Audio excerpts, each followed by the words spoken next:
Welcome back to Rice.AI Code Room. Today we are tackling LeetCode 3643, flip square submatrix vertically.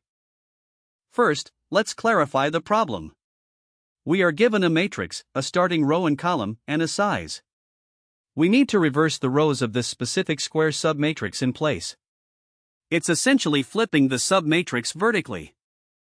Let's walk through our thought process. The problem only asks us to flip a specific k by k square. We can iterate through the top half of the rows in the submatrix.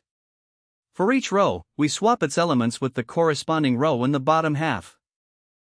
Here is the implementation in C++. We name our function reverse submatrix. We start by checking if the input is valid. Then, we use a simple loop over the rows from 0 up to size divided by 2. Inside, we loop over the columns to swap the elements vertically using the standard swap function. Finally, let's analyze the complexity.